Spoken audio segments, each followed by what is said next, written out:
understanding the landscape of the Craven Fault system in the Yorkshire Dales.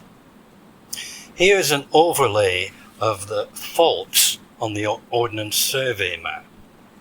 We'll look at a section going from Fazer in the west over to Skyholm in the east, and these cover aspects of both the North Craven Fault and the Middle Craven Fault.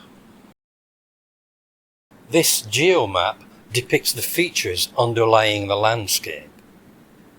NCF is the North Craven Fault. The hashed area to the right of Clapham is Ordovician and Silurian sandstones.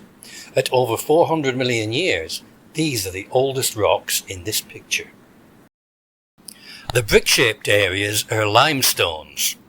These are about 330 million years old and formed in a tropical sea, somewhat like the Great Barrier Reef of Australia.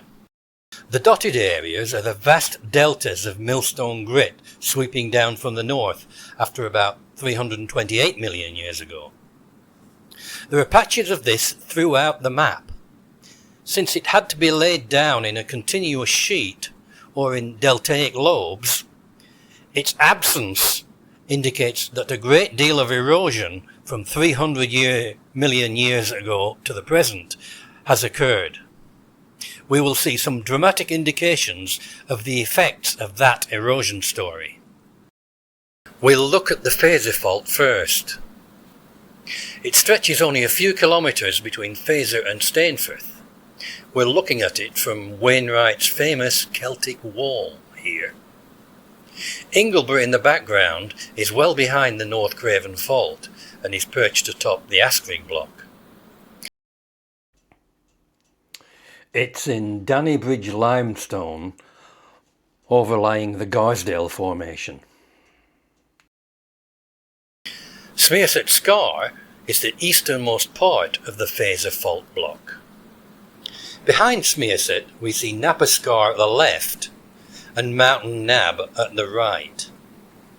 These are across the apparent valley from the line of the North Craven Fault, which actually runs a few hundred metres beyond this wall, which by the way is in Dannybridge limestone. Stainforth Force, hidden by this wood, is the continuation of the North Craven Fault. The line of Ribblesdale from Stainforth Scar on down is not part of the fault system. Rather, it is a valley deepened by the passage of a large glacier. The very handsome and grievously underrated features of Warrendale Knots at the left and Atmire Scar in the centre of this picture form the continuation of the Middle Craven Fault, with Victoria Cave perched in the gap between them. And then one of the epically famous fault features is Malham Cove. The main blank wall is in the Garsdale limestone, and the overlying and overhanging lip is in the Dannybridge limestone, similar to what we saw at Fazer.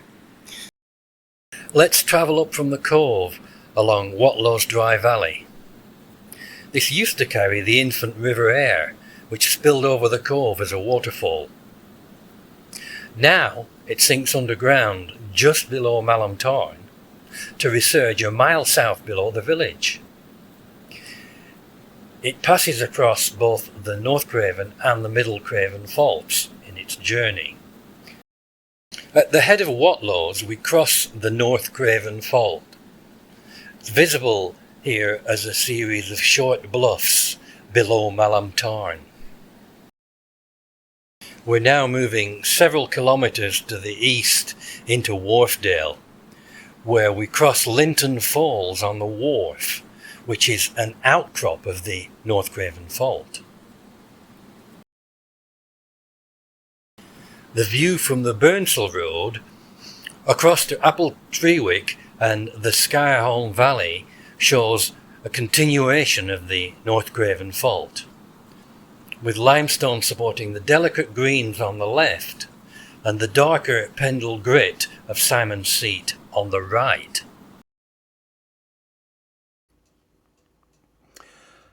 From Simon's Seat, looking north across Scarholm Valley, the line of the North Craven Fault more or less follows the various Scarholm hamlets on its way east. Carrying on northwards, well into the 330 million year old Pendleside limestone, we journey up Troller's Gill. According to Ella Pontefract in her excellent 1937 book about Wharfdale's folkways and sights and sounds, trollers were said to be fairies who rolled rocks onto unsuspecting visitors below. We escaped, fortunately. Troller's Gill is a dry valley except in times of deluge.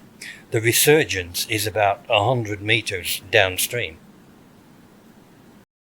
A consequence of subsequent compression events, probably the Variscan orogeny, is that rocks get folded into anticlines and synclines. Anticlines are weak points which can be exploited by the ever-active erosion, leading to there being valleys instead of mountains. The Scarholm anticline in the Pendleside limestone is one such feature. Note how the rocks on the left, which is the north side, tilt upwards towards the south, while the rocks on the right side tilt upwards towards the north.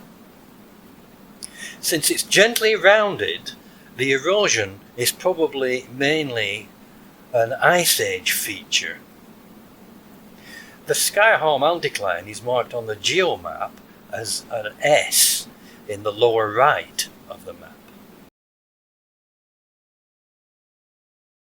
Note the bank of boulder clay above Scarholm Beck. The effects of the Ice Age in creating the shape of the Dales are everywhere visible in this story. I could probably present this exact same video with a completely different voiceover, narrating that Ice Age story.